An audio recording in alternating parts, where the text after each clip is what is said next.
Hallelujah! Ayan, this is the day that the Lord has made. Amen. We will rejoice and be glad in it. Amen. Naramdaman niyo po ba ang pagmamahal at kabutihan ng Diyos ngayong umaga na to? Amen! Amen! Kaya pwede mo pong sabihin sa sarili mo, napakabuti ng Diyos sa akin. Pwede mo ba sabihin niya, napakabuti ng Diyos sa akin. Turo niyo pa yung sarili niyo. Napakabuti ng Diyos sa akin. Sa katabi niyo naman, napakabuti ng Diyos sa iyo. Amen. Sabay-sabay sa lahat. Napakabuti ng Diyos sa ating lahat. Ayan, hallelujah. Sige po, sabay-sabay po tayo magpuri. Magpasalamat sa lahat ng mga ginawa ng Diyos. Hallelujah.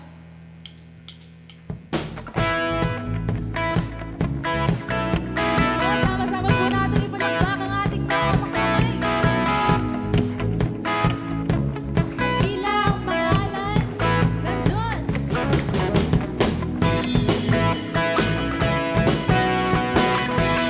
Sabayan po natin ang mga dancers natin. Let's go!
umaga na ito? Say amen! Amen! Hallelujah! Mga patuloy po tayo sa pagpuri at pag-awit sa ating Panginoong Diyos. Hallelujah, Panginoon. Kami, Panginoon, ay nandito, Panginoon, upang magpuri, Panginoon, at ibalik ang pasasalamat, Panginoon, na tunay na para sa iyo lamang, Panginoon. Lord, nawa, maranasan ka namin, Panginoon, ngayong umaga na ito.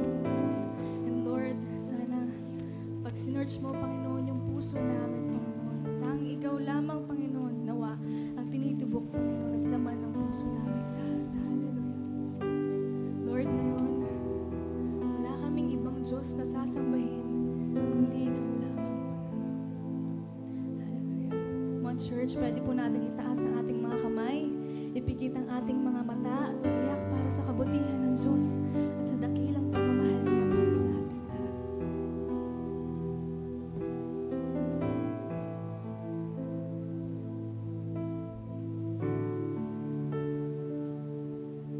Nais kong ika'y maranasan, pagkilos mo'y aking inaasam, pagkat sa'yo ko lang natapuan, tunay na kagalakan. Nais kong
Pwede ba natin muling ulitin ang chorus? Hallelujah, Lord. Tunay na walang hanggang ka naming pupurihin, Panginoon, at sasambahin. Oh, let's sing it together, church. Walang hanggan kitang pupurihin, walang hanggan sasambahin. Buong laman ng puso kong ito ay mamalagi sa'yo. Walang hanggan kitang pupurihin,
po, malakas na palakpak sa Diyos na buhay. Hallelujah! Malakas na palakpak sa ating Diyos na buhay. Hallelujah, hallelujah. Oh, hallelujah. We worship you, we bless your name, oh Father. We honor you, Panginoon. Hallelujah. Tunay, Lord God, na napakalawak po ng iyong pagmamahal sa amin, Panginoon. Kaya naman po ang patuloy naming dalangin. Gayon din po nawa ang laging sambit ng aming mga puso, Panginoon. Na patuloy ka naming matutunang mahalin, Panginoon. Hindi lamang sa oras na kami po ay nagtatagumpay. Even in every season of our life, Lord, we will learn how to love you the way you love us, Lord God. Because our salvation is not dependent on our circumstance. It is dependent alone on the character and attribute of our God, the Lord Jesus Christ. Kaya Lord, salamat po, tunay Panginoon, katulad ng awiting aming pong nasambit sa ng aming mga labi sa umagang ito, iisa lang pong buhay na mayroon kami, Panginoon. Pero ang buhay na ito ay nawa, patuloy naming may aalay sa inyo, patuloy niyo pong magamit, Panginoon, sapagkat ang buhay na ito ay nagmula din naman sa iyo. At nais namin, Panginoon, na magamit ito para lamang po sa iyong kaluwalhatian. Kaya naman, Lord, sa bawat mga pagkukulang, sa mga bawat pagkakamali, sa bawat pagkakasala, Lord, na nagagawa ng bawat isa sa amin, patuloy po kaming humihingi ng tawad, Panginoon, na nagpapalinis po sa inyo. At patuloy nawa, Lord, na ang proseso po, Panginoon, ng sanctification ay patuloy naming ma-enjoy at patuloy na magdulot ito sa amin upang mas lalo kaming magsikhay, mas lalo kaming mag-exert ng effort, Lord, na kilalanin ka pa po sa mas malalim na kaparaanan ng sa gayon, Panginoon.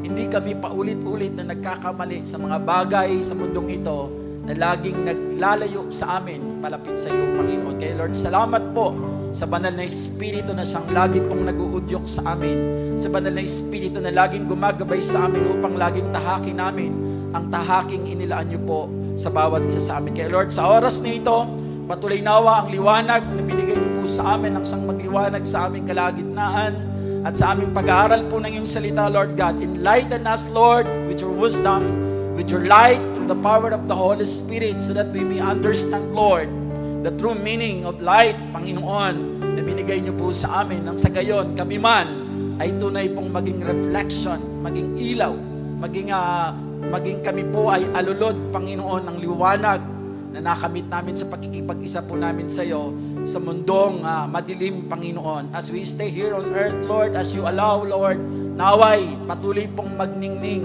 ang aming liwanag na nagmumula sa iyo. As we continue, Lord, to dwell in your presence, Lord, to submit to your authority, and to submit to the leading of your Holy Spirit. Salamat po, Ama. Basbasan mo po ang aming mga labi, lalo na ang labi ng iyong lingkod, Panginoon, na gagamitin niyo po sa oras nito. Pagpalain mo po ang mga salitang aming pong pagninilay-nilayan, pag-uusapan, at tunay, O Diyos, na ikaw po ang siyang tunay pong maparangalan. Maging mga kapatid po namin na nasa online, we just continue to pray, Lord, na ikaw rin po ang patuloy na mangusap sa kanila, Panginoon, at ikaw din po ang magpala, Panginoon, sa kanilang mga kalagayan. Maraming salamat po, Ama. Sa iyo namin lahat ito tinitiwala at sa iyo namin patuloy ibabalik po ang pinakamataas mong antas ng papuri, parangal at pasasalamat sa pangalan ni Jesus. Amen and amen. Sige po, malakas po na palakpak sa Diyos na buhay. Good morning po at makakapo na po tayong lahat. Isang mapagpalang umaga po muli sa bawat isa. Batiin po natin ang katabi natin na mapagpalang umaga. Ayan. Every gising is a blessing. Amen? Amen. Dahil may mga tao po na hindi na po nagigising. And salamat sa Diyos. Ibig sabihin, di pa po tapos ang Diyos sa atin. Kaya tayo po'y nandito. And thanks be to God dahil I'm sure siguro yung iba, I will assume, yung iba ay nag-struggle kanina makarating sa lugar na ito dahil iniisip siguro natin ang init ng simbahan namin. Mas maganda yata pumunta sa SM. Or meron tayong mga pinagdadaanan na nagpapabigat po ng ating katawan para bumangon. Pero salamat sa Diyos, nagtagumpay ang Diyos sa atin, kaya nandito tayo ngayon. Amen po. Palakpakan natin ang Panginoon. And it's good to see po na ang bawat isa po sa atin ay nagpapatuloy po sa ating pong mga pagtitipong tulad nito sapagat ito yung nagpapalakas po sa atin. Now, tayo po ay nandito po sa second month of the second quarter. Kasi ang ating pong mga pinag-uusapan dito sa ating pong simbahan, ay inati po natin sa 4 na quarters. Katulad po ng 4 na quarters, meron po ang ating pong panahon po, ang ating taon po. Ano po? So, sa first quarter po, pinag-usapan natin about spiritual preparations. Ano po, naghanda tayo, pinaghandaan po natin, nag-aral tayo tungkol po so paano yung spiritual preparation, anong advantage nung dwelling in the presence of God, yung spending time alone with God.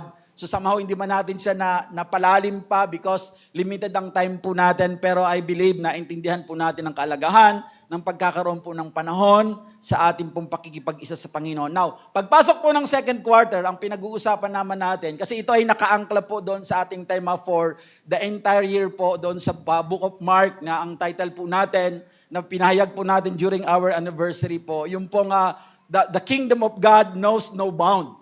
Yung kaharian po ng Diyos ay wala po siyang boundary. So, ibig sabihin, pwede tayong mag-expect ng malaki.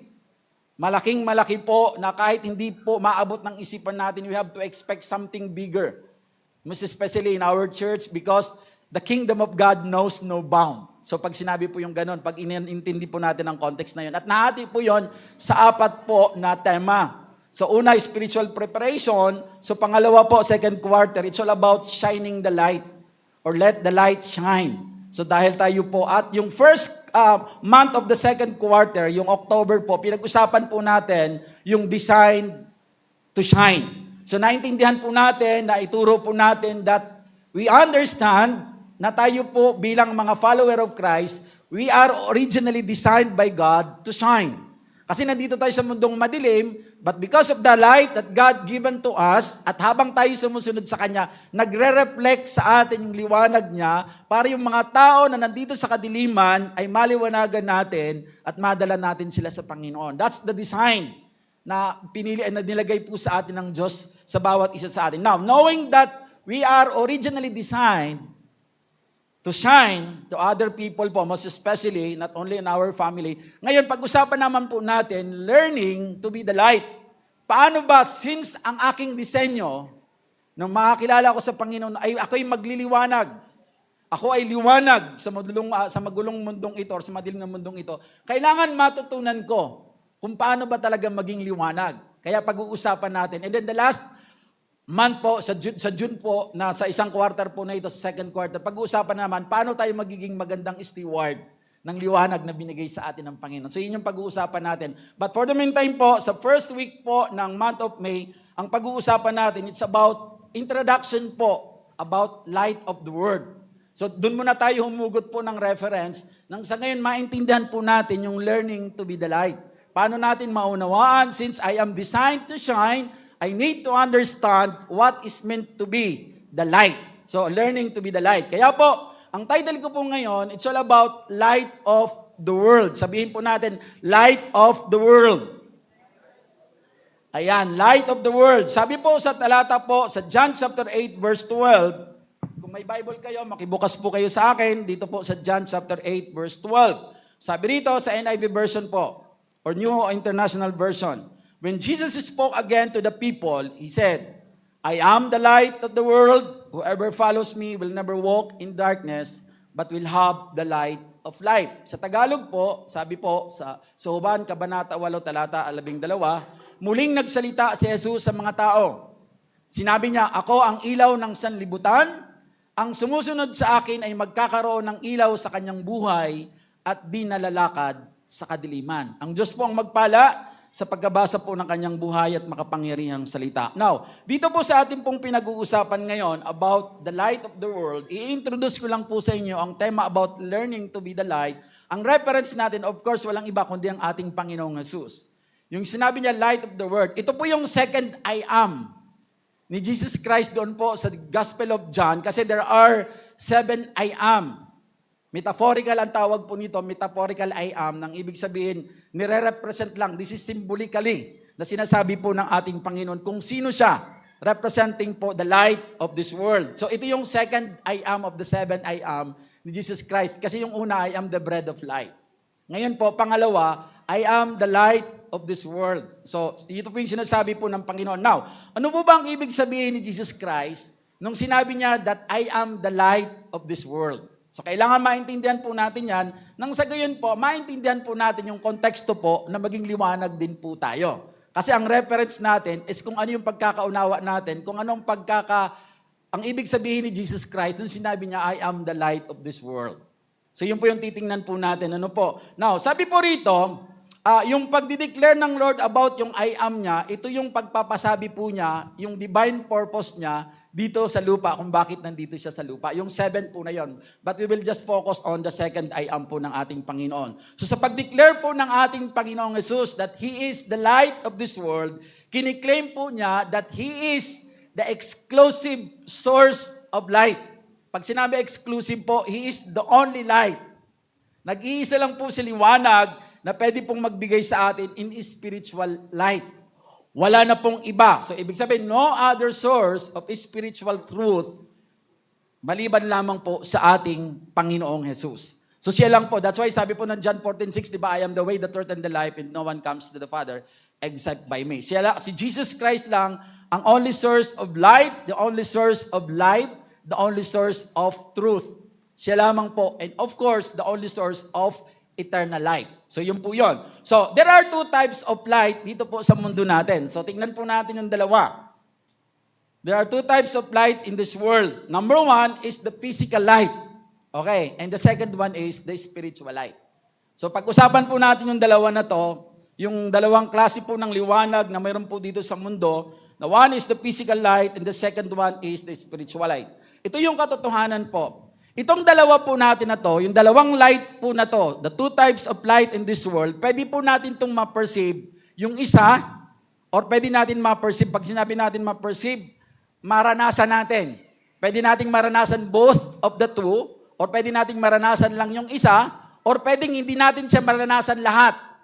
Now, para po ma-explain po yung sinasabi ko, pwede natin siyang maranasan yung isa, ibig sabihin po, pwede tayong physically, nakakakita tayo, right?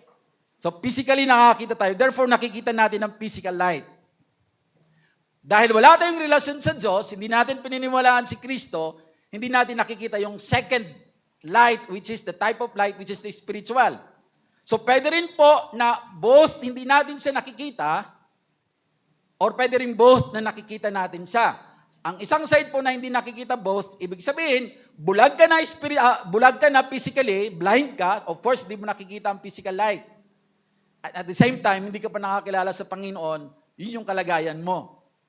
Tayo pong mga Kristiyano, ang kalagayan po natin, dahil hindi naman tayo mga bulag physically, dilat ang ating mga mata sa biyaya ng Panginoon, nakakita tayo, nararanasan po natin ang dalawang type of light na to ng mundong ito, the physical and the spiritual. And that's the advantage of being a Christian. Yun yung advantage po natin. Nakakita tayo ng liwanag. At doon sa physical light po na to, makikita natin, because of this physical light, nakikita natin yung mga creations ng ating Panginoon. Kaya po, sabi nga po doon sa isang pag-aaral, kung ang isang tao po ay hindi naniniwala sa Diyos, or may Diyos, or nag-i-exist ang Diyos, dumilat lang siya kung siya'y nakakakita, dumilat lang siya, maraming mga proof sa paligid natin na nagpapasabi po na totoong may Diyos. Pero pag hindi pa rin niya pinaniwalaan yon, problema na niya yon. Pero hindi natin ma-deny sa sarili po natin that as we open our eyes, nakikita natin ang mga bagay-bagay sa paligid natin na nagpapakita that there is really ang existing God. Mayroon Diyos na nag-i-exist at nagko-control ng mundong ginagalawan natin. So ganun po ang ibig sabihin po ng physical light. And sabi rito, yung physical light po na yan, nagpapakita po na kung paano natin nakikita ang creation po ng ating Panginoon. Now, gaano man po kaganda ng physical light po na ito, pero kailangan pa rin bumaba ng totoong liwanag, the spiritual light, which is the Lord Jesus Christ, para ipakita sa atin yung another importance of the second type of light, which is the spiritual light. Kaya kailangan bumaba ang ating Panginoong Jesus dito sa lupa to see to us, para ipakita sa atin yung spiritual light na hindi po nakikita ng karamihan, kaya po tayo ay nadidiliman.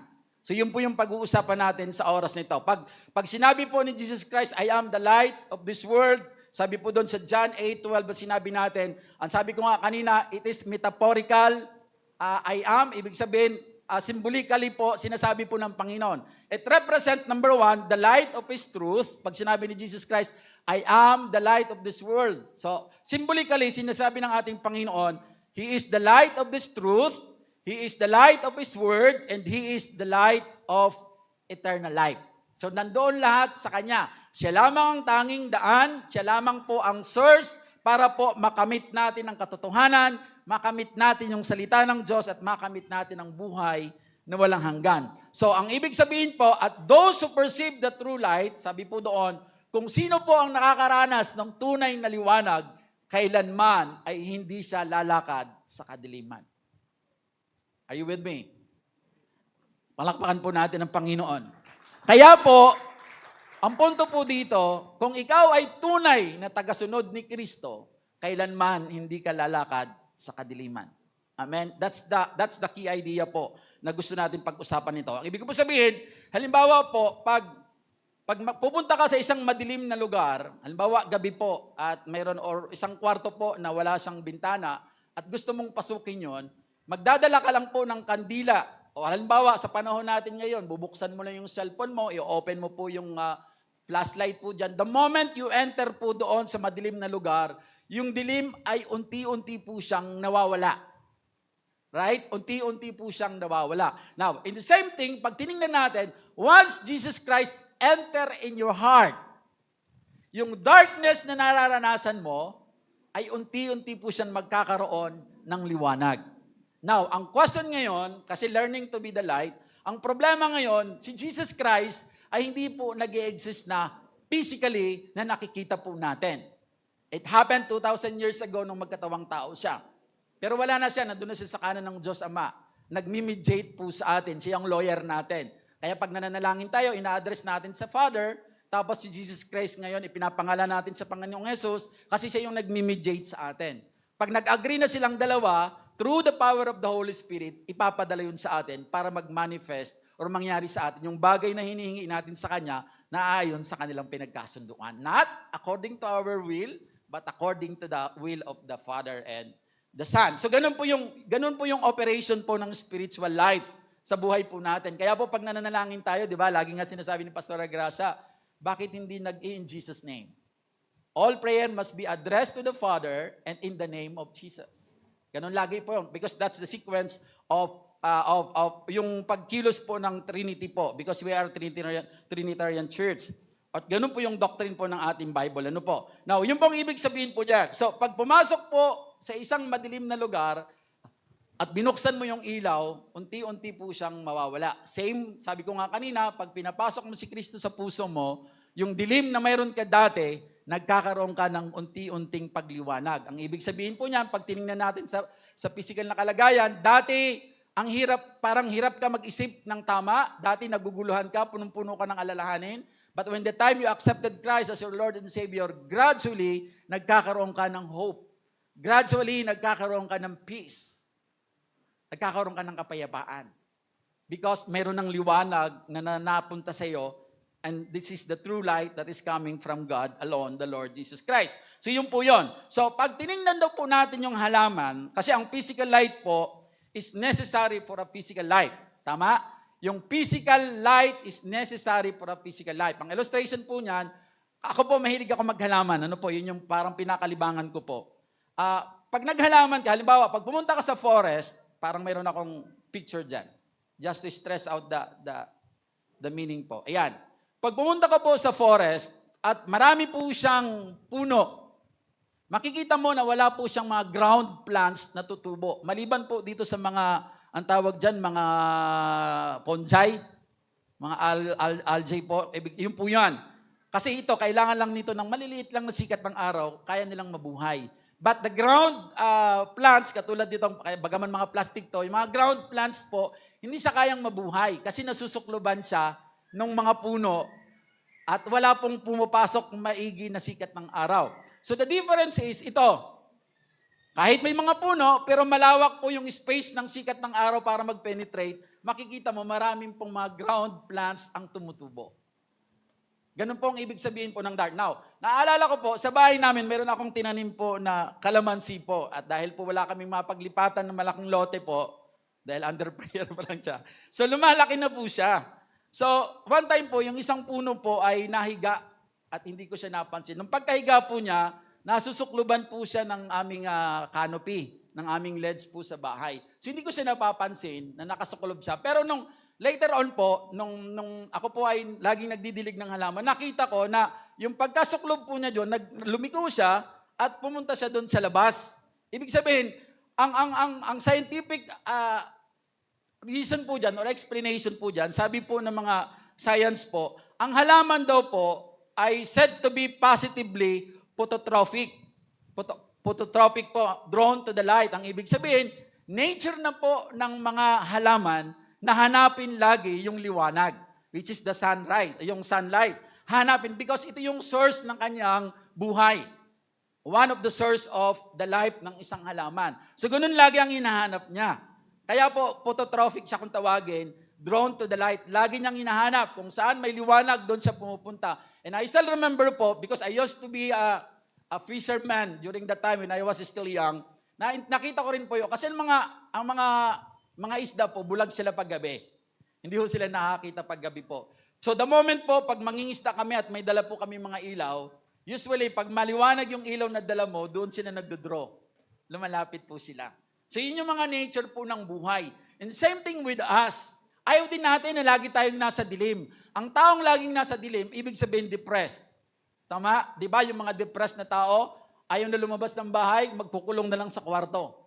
Because that's the meaning of spiritual darkness. Talagang sinusukluban siya ng kadiliman ng mundo. Pero pag ikaw ay may Kristo sa puso mo, kahit may pinagdadaanan ka, lalabas ka sa bahay mo because alam mong may liwanag kang makikita. And that's the importance po of the spiritual life. So yun yung tinatawag na physical life. So yung spiritual light po natin, yung spiritual light is also necessary for the spiritual life natin.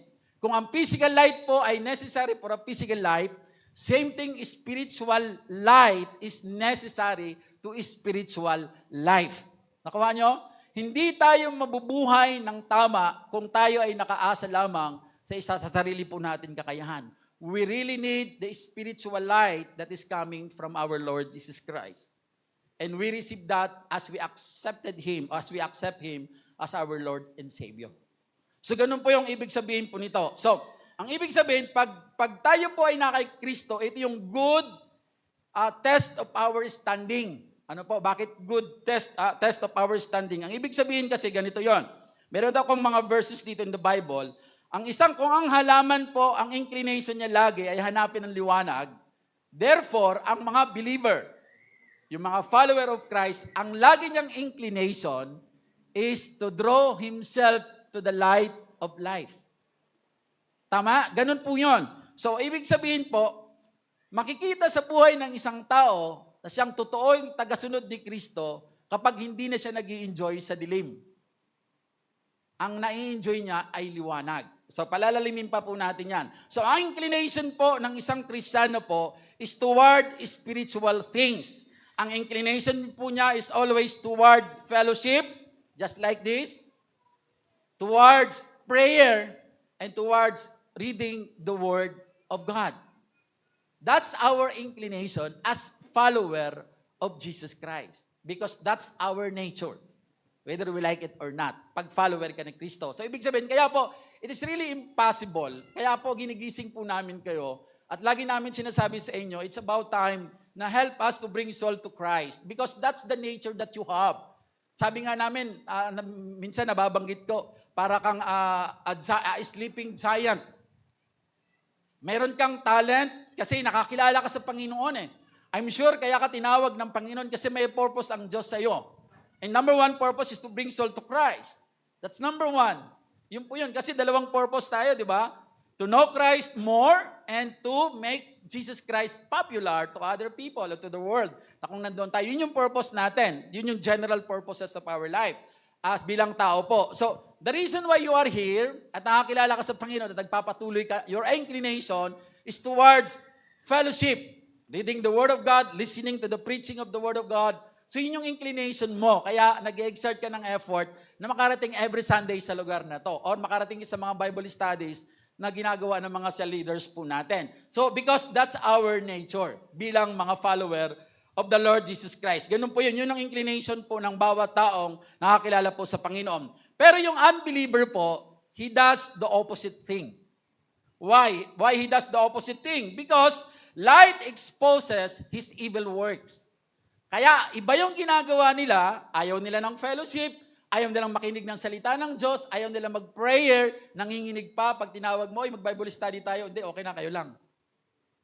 He opposes because ayaw niyang ma-expose yung evil desire, evil things na nangyayari sa kanya, because when you are in the light, it will expose your sins, it will expose your evil works. So ganun po yun, kaya ganun po. Kaya sabi po ng salita ng Diyos, ito yon. Sabi sa John 1:5, the light shines in the darkness, and the darkness has not overcome it. Alam niyo po, may naalala ko sa pag-aaral ko po, and even sa physics po, meron po, may theory po sa physics na sinasabi po, I'm sure nabasa niyo na rin po siguro to, that darkness does not exist. Ibig sabihin po doon sa physics, hindi nag-exist yung kadiliman. It is only the absence of light. Sabi po sa physics, hindi po talaga nag-exist ang dilim. It is only the absence of light. Same thing, pag tinignan mo po siya at ilalagay po natin siya sa biblical perspective, wala naman talaga kadiliman, kaya lang nagiging madilim ang pag-iisip natin, kaya lang nagiging madilim ang buhay natin because we don't have accepted or hindi natin natatagpuan ang tunay na source of light. And the moment we receive the grace of God, the salvation through the Lord Jesus Christ, nawawala tayo sa dilim at nagliliwanag tayo. So kaya sabi doon, the light shines in the darkness and the darkness has not overcome it. Kaya yung mga tao na hindi nakakilala sa Panginoon, iba yung ginagawa nila kaysa sa ginagawa natin. O ulitin ko po, iba ang ginagawa nila kaysa ginagawa natin.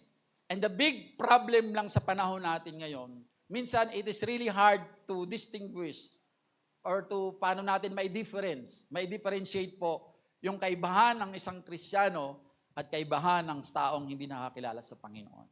And because of that, doon po nagkakaroon po ng bahid at nagpapahirap po sa atin para magpahayag ng salita ng Diyos. But then again, greater is He that is in me than he that in this world. Sabi ng 1 John chapter 4 verse 4. Sinasite lang natin yung pagkakataon, yung circumstance na yun because that's the truth.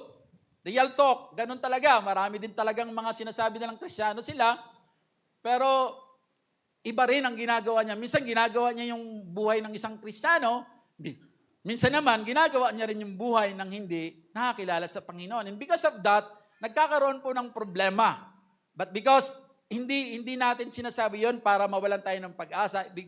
Makita lang natin na pag ikaw ay tunay na naliwanagan ni Kristo, ayaw mo na dun sa dilim. Not about perfection, but ibig sabihin, nagkakaroon ka ng joy sa proseso po ng sanctification. Yung process po ng pagpapakabanal sa atin ng Panginoon.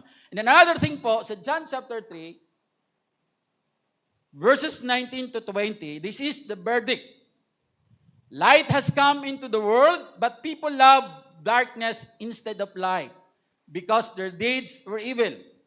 Everyone who does evil hates the light, and will not come into the light for fear that their deeds will be exposed. Nung hindi pa po ako nakakilala sa Panginoon, twice po akong nakapasok sa beer house, sa cabaret. And ang isang bagay na makikita po ninyo sa madilim, I am sure sa mga kalalakihan po na dati po na walang relasyon sa Panginoon, salamat sa Diyos at binago tayo. Nakapasok tayo ng cabaret, nakapasok tayo ng beer house. At ang isang makikita mo to doon ay pagpasok mo madilim. Right? Hindi uso doon yung ilaw. Ang tawag pa nga ng iba, patay sindi ang ilaw, hindi nakakasilaw. So ganun yung mga biruan po ng mga tao sa pag ganung lagay. Gusto mo pumunta sa patay sindi ang ilaw, doon hindi nakakasilaw.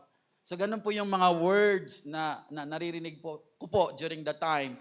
At ang isang makikita natin na madilim siya. Ang reason kasi, sabi ng John 3:19-20, ayaw nila ng liwanag, kaya di nila binubuksan ng liwanag because ayaw nilang makita yung mga pangit, yung mga pinagbabawal na technique, makita po ng mga tao. Kasi pag once you open the light, makikita mo, magugulat ka sa nangyayari sa loob.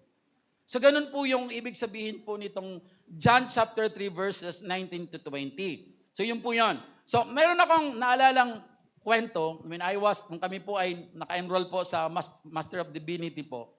One of our professors po, nagkwento po siya patungkol po sa isang liwanag. Siguro i-shoot ko lang po dito. Meron daw po isang beer house po, o isang cabaret po. Sabi niya, dyan daw part sa Kainta. And I don't know if it is true, pero basta kukunin lang po natin yung kwento na sinabi niya. Sabi niya, meron daw pong isang cabaret, tapos meron pong talking bird doon sa pintuan. So yung ibon na yan, tuwing may papasok, nagsasabi, dalawa lang words na sinasabi niya, parang luma, bago, luma, bago. So pag may mga pumapasok po every night, ang laging sasambitin, luma, luma, luma. Ibig sabihin, pabalik-balik na doon. Pag may bagong papasok, ang sasabihin ng bird na yun, talking bird is, bago, bago. Ganun ang sinasabi. One time po, nasunog yung cabaret. And because nasunog po, ang kagandahan po, because I don't know if this is true, naligtas po yung talking bird. Naligtas siya, na-save siya. So naitabi siya. So, because of that situation po, binenta na po ng may-ari yung lugar. Alam niyo kung ano nakabili? Church organization. Tinayuan ng simbahan. Nung matapos na po yung simbahan, sa awa po ng may-ari dati ng lugar na yon, sa kanyang talking bird, i-donate niya doon sa caretaker. So ang caretaker naman, inilagay doon uli sa pintuan. So here comes the first Sunday worship service ng bagong simbahan. Lahat ng dumadaan, dating gawi. Ang sabi lagi ng talking bird, bago. Of course, simbahan yun eh. Kaya lang, nung papasok na si pastor, biglang nagsalita ang bird, uy, dati. Luma. Parang ganon. So, makikita mo, ang moral lesson doon, whether you like it or not, pag ikaw ay naglilingkod sa Panginoon, pwede mong maitago sa mga tao. Pero one of these days, may expose ka rin. At kahiya-hiya yung magiging dating sa'yo. That's why we are always being reminded po, pag nakikinig tayo ng salita ng Diyos, pag nanonood tayo ng mga preaching, pag nagbabasa tayo ng Bible, nire-remind tayo ng Diyos because ayaw ng Diyos na mapahiya tayo. Most especially, if you are workers or leaders in the church. Imagine mo yon, lahat ng pumasok, bago sa paningin po nung ibon na yon, only the pastor ang luma because ang pastor pala ay pumapasok doon sa beer house. Nagbi-beer house siya ng gabi, tapos sa umaga nagpipreach siya. So, hindi magandang condition po yon. And bagaman, alam ko kwento lang po yon, pero may mga pangyayaring ganon. Meron nga kami mga pastors, hindi kami naninira, pero ibig sabihin may karanasan kami mag-asawa sa mga fellowship po namin na with our own eyes, during the party celebration po ng mga ginagawa po na celebration po ng mga group, nakikita namin nagiinom sila. At ang masakit pa nga po doon, ang pinapatagay nila yung apprentice nila. At ang ginagawa nila, alam din nila, tinatago nila. Pero makikita mo pa rin, sabi ko nga, kahit anong tago gawin mo, ilalabas ng Diyos yan. And one of these days, makikita natin, i-expose din ng Panginoon yan. And that's the very reason why, ini-stress out natin, if you are truly na-receive mo yung light through the Lord Jesus Christ, hindi ka mag-enjoy sa dilim. Because hindi yung nature mo. Katulad ng halaman, hahanapin mo talaga lagi ang liwanag. Mag-i-struggle ka pag nandun ka sa dilim. Because that's not your nature. That's not the place na nilagay sa iyo ng Lord. Hahanapin mo lagi ang liwanag. Ganyan po ang mga tunay po na nakakilala sa Panginoon. Nag-i-struggle tayo because we are not perfect. May mga pinagdadaanan tayo, may mga problema tayo, nagkakamali tayo, pero hindi tayo nag-i-enjoy sa pagkakamali natin. Hinahanap pa rin natin ang liwanag at naghihingi tayo ng tawad sa Diyos. That's why nagre-repent tayo. Because we want to always incline to the light at maging close tayo doon sa liwanag, ang tunay na liwanag na matatagpuan po natin sa ating Panginoong Hesus. Ganun po ang ibig sabihin po nun. And sabi po rito sa John chapter 6 verse 37, all those that Father gives me will come to me. And whoever comes to me, I will never drive away.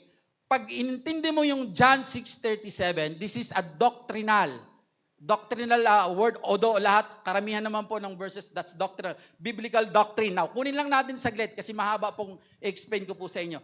Dito sa John chapter 6 verse 37, may tinatawag dito na irresistible grace. Pag sinabi natin irresistible grace, ito yung bagay, di ba sabi natin, sabi doon, only those the Father gives me will come to me. Ibig sabihin may pinili talaga. So ang sagot ngayon, pag sinabi natin irresistible grace, ito yung bagay po na pag sinabi ng Diyos gagawin niya. All the decrees of God will always come to pass. Ibig sabihin, because of His sovereignty, lahat ng sasabihin niya ay mangyayari. That's why during the creation, let there be light. So nangyayari po, because that's the sovereignty of God. Kaya sabi, all those, yan. Ito rin yung sagot doon sa tanong, or yung minsan naisip natin, na bakit may mga tao na easily po nilang tinatanggap ang gospel, pero may mga tao naman na kahit ipagmudmuran mo na lahat ng tulong na gusto mong gawin sa kanya just to save him or her, madala mo siya sa Panginoon, hindi ka talaga niya pinapansin, tinatakasan ka niya. So makikita po natin dito, ang punto dito, ang sense dito, ganito yon. Ibig sabihin, ang tao, tayo lahat, we are elect people, chosen generation. Kasi mga Kristiyano po tayo, nagsabi tayo ng pagsuko natin sa Panginoon. Lahat tayo, we are elect people. Ano po? Ganun ang tawag sa atin. Bago tayo nagkaroon ng realization that we need the gospel, mayroon something good that God made unto us through the power of the Holy Spirit. Ibig sabihin, hindi ka pa nakakarinig ng salita ng Diyos about the gospel, may ginagawa na ang Diyos para sa iyo through the power of the Holy Spirit. That's why, when the time you hear the Word of God, na-recognize mo, kailangan mo ng kaligtasan. I-stress out ko yan. Kasi ganito yon. Kasi kung ang punto natin, kung ang isipin natin, limbawa, kaya lang ako naligtas because I have this kind of sense. Kasi mas magaling ako mag-isip, smart ako, mas maganda ang reasoning ko, I have a good reasoning, parang ganon. Kaya na-realize ko na kailangan ko maligtas. Pag ganon ang condition, ibig sabihin, pwede kang magmalaki. Kaya ako naligtas because nagkaroon ako ng realization na kailangan ko ng kaligtasan. Pero kung ang isang side na titingnan natin, kaya ako nakakilala sa Panginoon because bago pa ako makarinig ng salita ng Diyos, may ginawa ng mabuti ang Diyos sa akin. Trinabaho na niya ako. Kaya when the time I heard the Word of God, na-sense ko yung reason, na-sense ko yung importance ng magkaroon ng relasyon sa Diyos. Kasi may ginawa na una ang Panginoon. With that, hindi ka magmamalaki. Kasi the reason why naligtas ka, it is only because of the grace of God. Hindi ka pa, malayo ka pa sa Panginoon, may tinatrabaho ng Diyos sa iyo through the power of the Holy Spirit. Kaya po nang marinig mo ang salita ng Diyos, daglia kang umaccept sa Panginoon. Yun yung ibig sabihin nito. Irresistible grace. Ito yung pag sinabi. Kaya po makikita po natin, lahat tayo wala tayong dapat ipagmalaki. Kaya tayo nandito lahat because hindi mo lang naisip na gusto ko ng kaligtasan. May ginawa ang Diyos sa iyo bago mo na-realize na kailangan mong maligtas. Kaya po, ito yung tanong, ito yung sagot doon sa question na bakit may mga tao? That's the sovereignty of God. May mga tao na kahit sabi ko nga, kahit anong tulong na naginawa mo, kahit anong kasi di ba, yun yung paraan din natin somehow matulungan sila para ma-introduce natin who is Jesus Christ Pero di ba, wala. Minsan, out of frustration natin kasi pilit natin na sinusot sa isip natin, Lord, ano ba talagang gagawin ko dito? Parang ganon. So, balik tayo dito. Ang Diyos ang pumipili. Kaya ang panalangin na lang natin, Lord, nawa, piliin mo rin po siya. Mangusap po kayo sa Kanya. Para when the time, Lord, I share the gospel, He can easily realize and recognize the importance of the gospel. Ganun po yun. Kaya po, yun po yung malawak po ito, but I will not discuss it. Pero ganun ang ibig sabihin po nung sinasabi po rito ni John, that all those the Father gives to me will come to me, and whoever comes to me, I will never drive away. Pag pinili na siya, he is God-elect, paglapit niya kay Jesus Christ, hindi siya tatanggihan. Right? Ganun po yun. Ganun po ang ibig sabihin. But because we are not the Lord Jesus Christ, lahat ng papasok sa atin, tatanggapin natin. Kahit personally kilala natin na masamang tao siya. Because we are not playing the rule of the Lord. Kasi hindi natin alam, baka may plano ang Diyos dyan, kaya nandito sa simbahan yan. Yun yung difference natin. Pero malinaw po dito na lahat ng tao na kumilala sa Panginoon, bago ka pa po nakakilala, pinili ka na ng Diyos. Amen. Sabihin mo sa katabi mo, pinili ka na pala ng Diyos bago ka pa makakilala. O di ba, special ka? So knowing that truth, mga kapatid ko po sa Panginoon, ma-appreciate nawa natin yung labis na pagmamahal ng Diyos sa atin.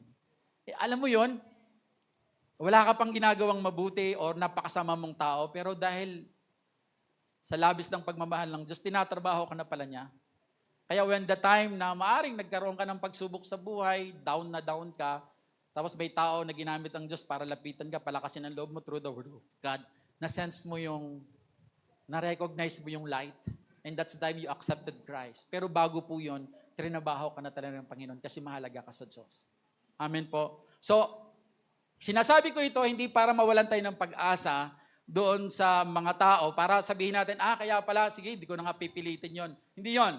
Kasi hindi natin arok ang kaisipan ng Diyos. Ang trabaho lang natin ay patuloy ipanalangin ng mga tao because habang may buhay, may pag-asa. So, hindi natin, pinag-aaralan natin ito because somehow para magkaroon ho tayo ng kapayapaan sa puso natin for as long na we are doing our job. Kung hindi man siya at inabot siya ng kamatayan at hindi pa rin niya tinanggap si Kristo, wala tayong pananagutan doon. Because pilinili ng Diyos yon. So, ganun po ang ibig sabihin nito. Now, dalawang bagay po, sabi rito.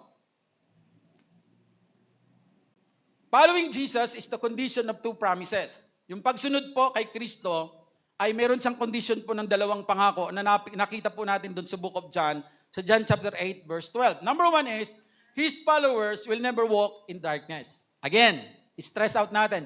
Kung ikaw ay tunay na tagasunod ni Kristo, hindi lang basta nakakilala, you are followers of Christ, now, hindi ka pwedeng lumakat sa kadiliman. Malinaw po ang pagkakasabi ng Biblia, ang salita ng Panginoon. Sabi ng Lord, ako ang ilaw ng sanlibutan, ang sumusunod sa akin ay magkakaroon ng ilaw sa kanyang buhay at di nalalakad sa kadiliman. So ang ibig sabihin po nito, tayo pong mga tunay pong nakakilala sa Panginoon, hindi po tayo mag-i-enjoy paulit-ulit sa kasalanan. Amen? Nagkakaroon po tayo ng guilt in our heart when we are doing the sin. Kaya nagkakaroon tayo ng tinatawag natin repentance. Hindi tayo nag-enjoy, hindi natin sabi rito, ang reference po natin dito is the assurance of our salvation na ini-enjoy po natin. Ibig sabihin, a true followers of light, we will never follow the sin, the ways of sin. Yung mga pamamaraan po. At hindi rin tayo namumuhay doon sa tinatawag natin, the state of continually sinning. Amen po. Ganun pong ibig sabihin. Ano sabi ng 1 John chapter 1? Verses 5 to 7. This is the message we have heard from Him and declared to you. God is light, in Him there is no darkness at all. If we claim to have fellowship with Him, and yet walk in the darkness, we lie and do not live out the truth. Parang ito yung pastor na kunento natin kanina. Ano po? But if we walk in the light, as He is in the light, we have fellowship with one another, and the blood of Jesus, His Son, purifies us from all sins. So that's the promise of God doon po na binigay sa atin ng Panginoon, doon po sa John chapter 8 verse 12. Kung totoo kang tagasunod ni Kristo, hindi ka maglalakad sa kadiliman magpakailanman. And then the second one is ito. We will reflect the light of light. Hindi ka lang lalakad sa dilim, hindi ka nalalakad, and also will reflect the light of life. Ganun po ang mga tunay pong follower of Christ. I-reflect natin. Parang katulad po ng ang buwan po, wala siyang sariling liwanag. The moon is just, ang liwanag niya is reflection lang ito doon sa sun.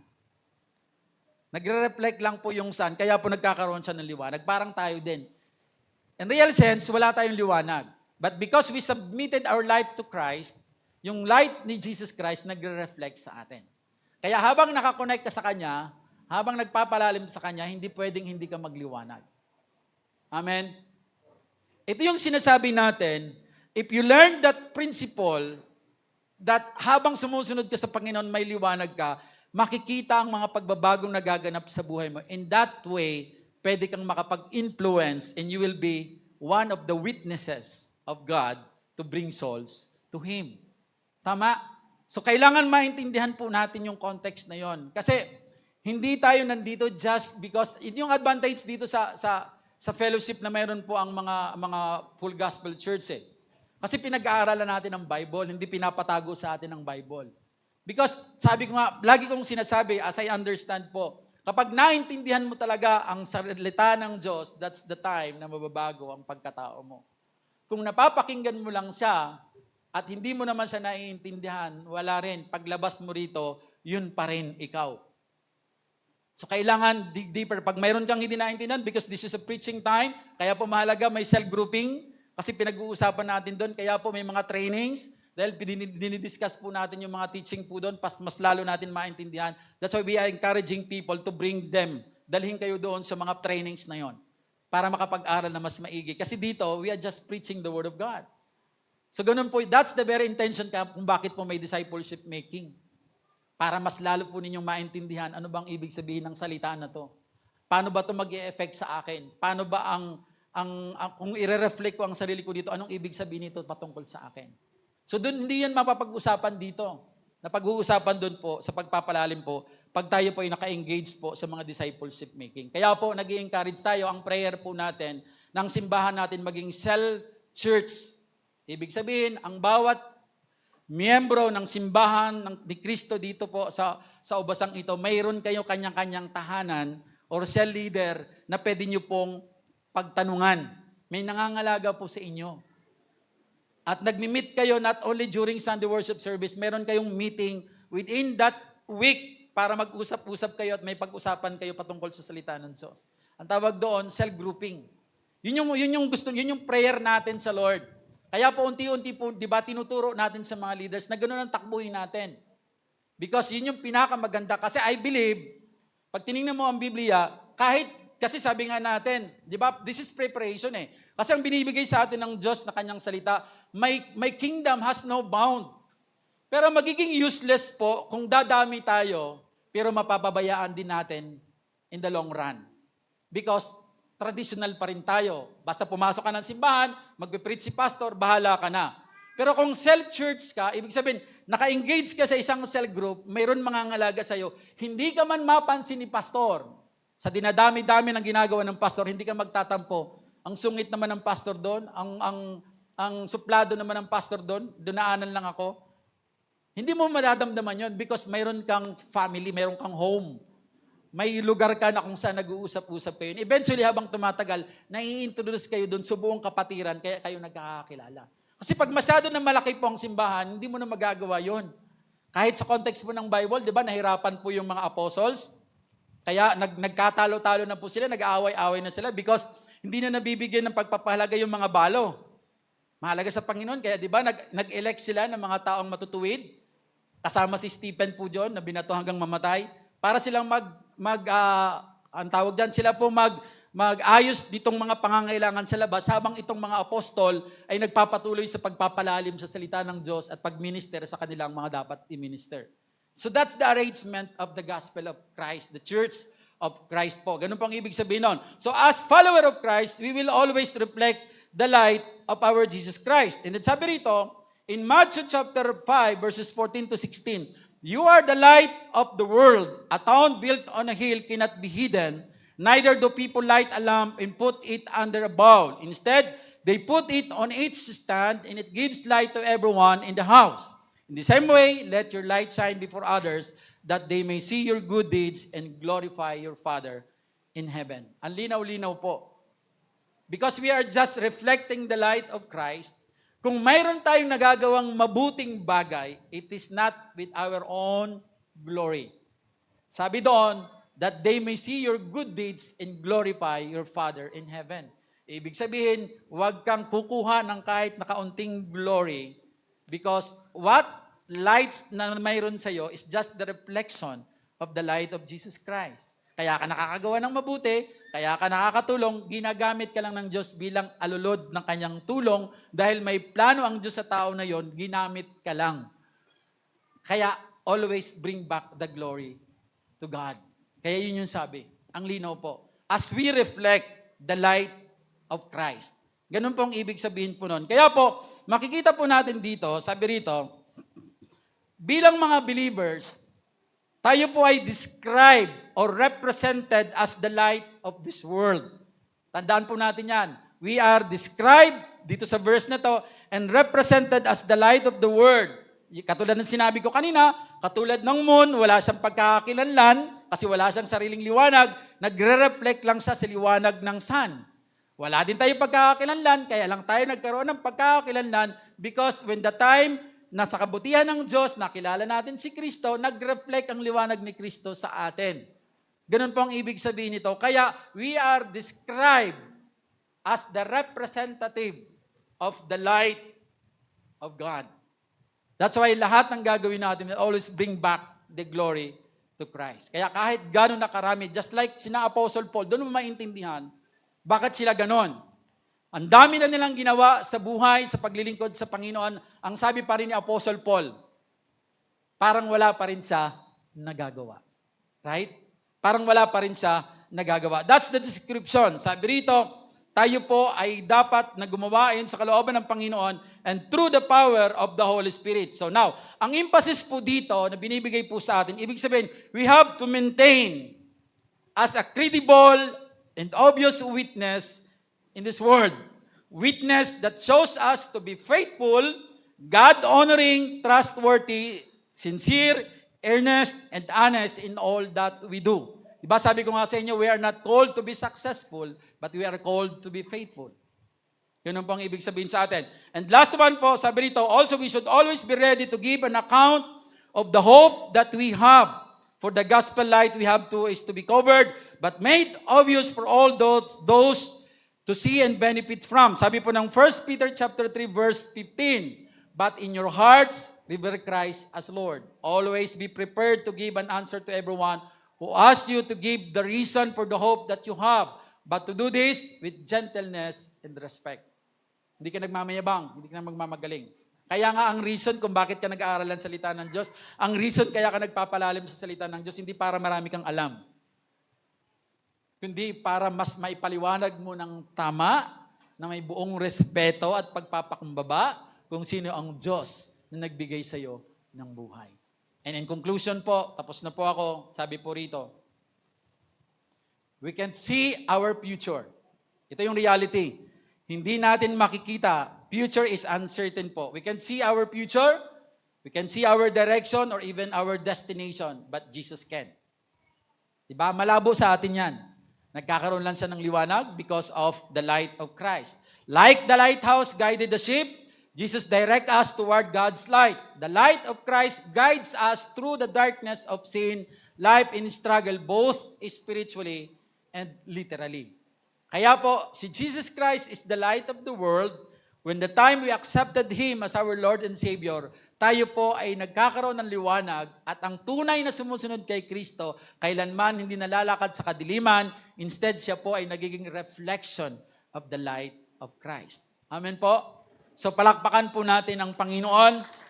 Kailangan maintindihan natin that we are the carrier of the light of Christ. Kung may pinagdadaanan tayo sa buhay, para makalaya tayo sa mga bagay na yan at maintindihan natin, matutunan natin that we are the bearer of light of God, huwag tayo lalayo sa pakikipag-usap sa Diyos, huwag tayo lalayo. Kung wala pa tayong cell group, engage yourself in a cell group.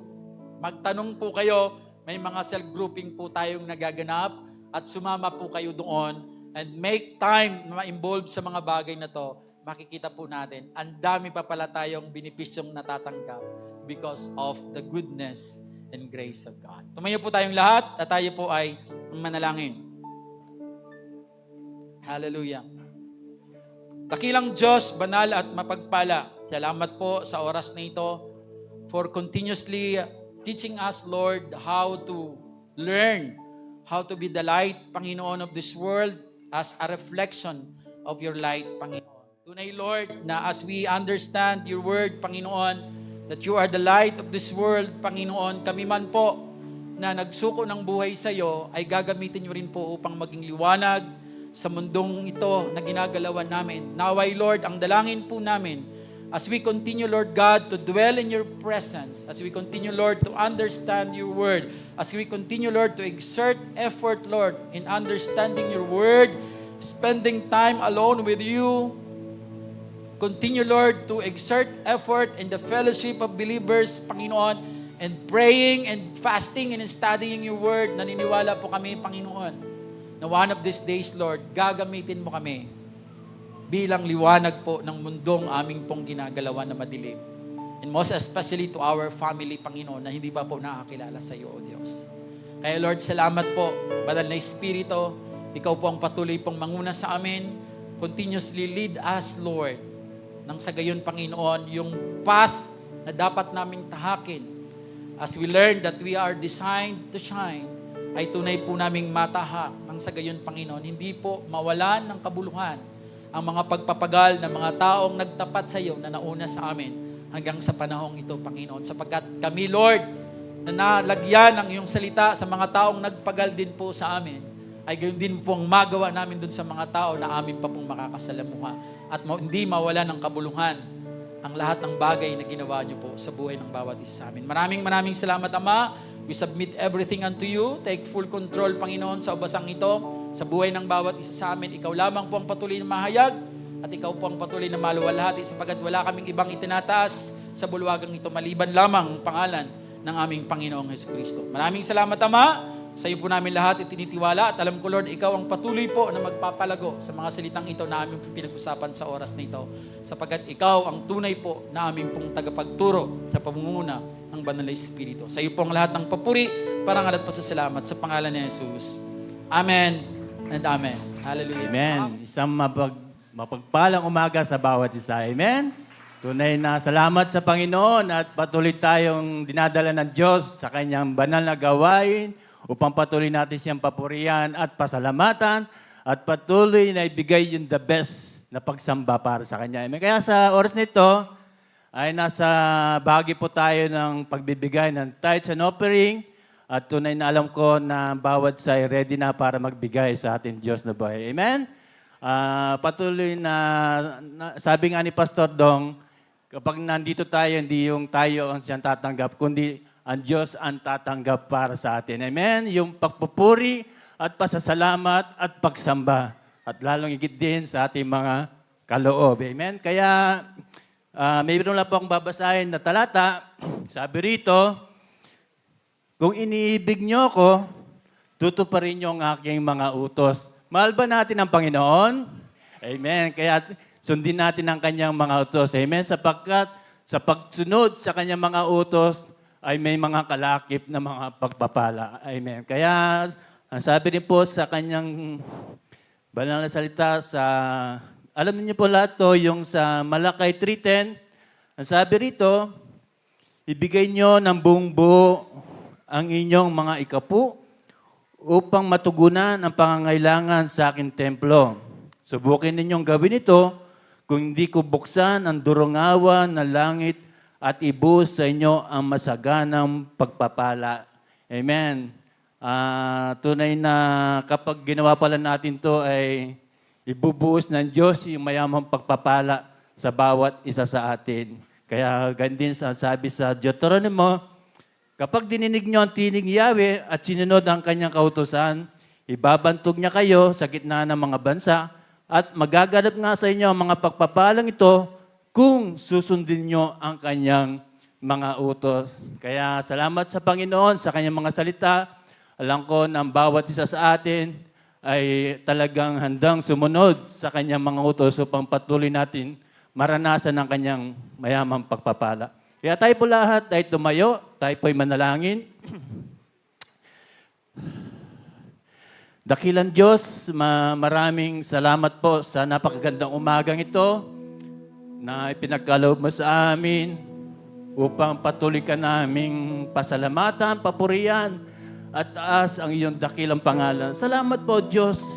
Tunay na napakabuti mo sa bawat isa sa amin. Ang iyong biyaya ay patuloy po namin naranasan sa aming mga buhay, Panginoon. Ang buhay na ganap at kasiyasiya na nagmumula sa iyo, Panginoon. At tunay nga po, Diyos, patuloy namin mararanasan to, Lord, kung amin susundin at ang iyong mga utos, Panginoon, sapagkat tunay nga po, ang pagsunod sa iyong mga utos ay maraming kalakip na mga pagpapala. Kaya salamat po sa umagang ito na kami po ay muli makakapagkaloob sa iyo, Panginoon, ng aming mga tithes and offering, Panginoon. Ikaw po ang siyang patuloy na magpala sa bawat isa. Nawa, O Diyos, ay patuloy po namin masunod ay yung kautusan, Panginoon. Upang sa ganoon, O Diyos, ay maranasan namin ang pagpapala na nawalang sukat kalagyan, Panginoon. Sabi mo nga, Diyos, the blessing will overtake us kapag sinunod namin ang iyong mga utos. Kaya Lord, salamat sa bawat isa na magkakaloob. Ikaw po ang siyang patuloy na magbalik ng siksik, liglig at umaapaw, Panginoon. At lalo po namin, O Diyos, ay hindi mo kami iiwan ni pababayaman sa lahat ng area ng aming mga buhay, Panginoon. Mag-isa mga hindi magkakalob sa iyo, Panginoon, ikaw siyang patuloy na magbigay ng pagkakakita nila, Panginoon. Sa ganun, Diyos, sa susunod na pagdalo nila, ay makapagkalob din sila, Panginoon. At maranasan nila, Panginoon, yung kagalakan ng pagbibigay na nagmumula sa iyo, Panginoon. Kaya salamat po, Lord. Tunay na napakabuti mo, dakila ka, Panginoon. Kaya marapat lang na patuloy ka namin papurihan, pasalamatan, at dakilayan ang iyong banal na pangalan. Maraming salamat po, Diyos. Ito po ang aking dalangin sa pangalan ni Jesus. Amen. Amen.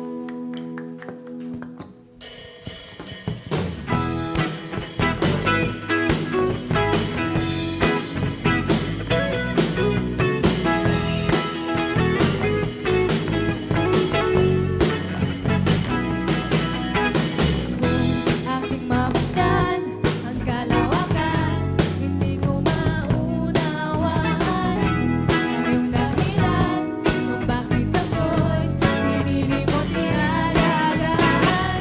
Di ko kayang isipin, hiniin ay at wala ngayon. Kaya ko'y magpuri sa Panginoon at pag-ibig mo, Jesus, na iyong binigay sa akin. Salamat, O Jesus, sa pag-ibig mo. Walang ibang nagmahal sa akin katulad mo. Salamat, O Jesus, sa pag-ibig mo. Ako'y magsasaya sa piling mo. Buhay ko na purihin ka. Buhay ko na sa'yo'y sumamba. Wala nang ibang nanaisip pa, pasalamatan ka. Buhay ko na purihin ka. Buhay ko na sa'yo'y sumamba. Wala nang ibang nanaisip pa, pasalamatan ka. Buhay ko na purihin ka. Buhay ko na sa'yo'y sumamba. Wala nang ibang nanaisip pa, kundi pasalamatan ka. Salamat, O Jesus, sa pag-ibig mo. Walang ibang nagmahal sa akin katulad mo. Salamat, O Jesus, sa pag-ibig mo. Ako'y magsasaya sa piling mo. Ako'y magsasaya sa piling mo. Ako'y magsasaya sa piling mo. Praise the Lord. Sige nga po, yung malakas na palakpak po ang ibigay natin sa ating dakilang Diyos. Praise the Lord. Ayan, I'm sure hindi lang to yung una, kung hindi, marami pa pong pagkakataon na magkakasama-sama tayo. Sige nga po, sumigaw tayo ng malakas na hallelujah! Praise the Lord! Can we give God yung pinakamalakas at pinakamataas na palakpak para sa ating dakilang Diyos? Praise the Lord! Napakaganda po ng mensahe ng Panginoon Diyos na ibinigay sa bawat isa sa atin, learning to be light. Ang hirap na talagang susunod tayo kapag tama daw yun, pero alam natin na hindi naman natin magagawa na gumawa ng tama kung malayo tayo sa Panginoong Jesus na siyang nagbibigay ng liwanag sa buhay ng bawat isa sa atin. So sabihin mo muna sa katabi mo, God bless you. God bless you. Ayan, nung God bless nyo ba, nakangiti ba? Nakangiti naman. Okay, praise the Lord. Sige po, can we all raise our hands? to our God. This is our way of surrendering our lives to God. Hallelujah. Thank you, Lord. Thank you, Jesus. Thank you, Holy Spirit. Panginoon Diyos na makapangyarihan sa lahat, banal na Espiritu, magandang umaga po, Panginoon Diyos sa inyo. Lord, nakikita nyo ang puso ng bawat isa sa amin. Lord, maraming pong salamat sa mensahe na ipinagkaloob mo, Panginoon Diyos, sa araw na to. Lord, maraming salamat. Thank you for reminding us, O God, na kailangan namin, Lord, na magliwanag kami. Yung Kristo na tinanggap namin sa aming buhay, makita ng mga tao sa paligid namin na ikaw ay buhay, totoo, at makapangyarihan sa lahat. Ikaw ang Diyos na nagbabago ng buhay. Ikaw ang Diyos na nag-aayos ng buhay ng bawat isa. Ikaw ang Diyos na nagbibigay ng direksyon sa buhay ng bawat isa. Lord, right now, nakikita niyo po, Panginoon, ang laman ng puso ng bawat isa sa amin. Ikaw ang nakakakita ng struggles, ikaw ang nakakita ng pain. Lord, napakahirap, Lord, na magbago kung kami lamang, Panginoon Diyos. Ngunit maraming salamat sa banal na Espiritu na siya pong nag-guide sa amin araw-araw ng aming buhay. Marami pong salamat, Panginoong Yesus. At nawa, Panginoon, ang kaligtasan na natanggap ng bawat isa ay patuloy na magliwanag, Panginoon, hindi lamang sa aming pamilya, kung hindi, Lord, kahit sa aming mga trabaho, ganon din sa aming mga negosyo. Sa pangalan ni Jesus, Lord, pipiliin namin na gumawa ng tama araw-araw sa aming buhay. Pipiliin namin, O Diyos, na gumawa ng mabuti sa aming kapwa araw-araw ng aming buhay. Lord, thank you, Jesus. Thank you, Holy Spirit. Lord, we believe that we are designed to shine. And we believe, O God, na napakadami na naming natutunan, Lord. We are learning, O God, to be the light, O God, of this world. Maraming po salamat. And right now, O God, Lord, ang puso ng bawat isa sa amin, hawakan mo ito, Panginoong Yesus. Ang amin pong isipan, and I pray, O God, and declare na ang bawat isa sa amin ay magkakaroon ng kauhawan sa pag-aaral ng iyong salita. In Jesus' name, Lord, we pray na ang bawat isa dito, Panginoon, ay magiging prayerful. In Jesus' name, they will do their devotions, O God, daily sa pangalan ni Jesus. Lord, tulungan niyo po ang bawat isa na masabik kami, Panginoon, sa pag-aaral ng iyong salita umaga at gabi. Maraming po salamat, Lord. Right now, may the love of God, the grace of the Lord Jesus Christ, and the sweet fellowship of the Holy Spirit be with us all, now and forever. In Jesus' name we pray. Everybody say, Amen. Amen. Yan, maaari na po natin kamayan ang bawat isa. Tapos na po ang ating mananambahan ngayong umaga nito. See you all po next Sunday. God bless us all.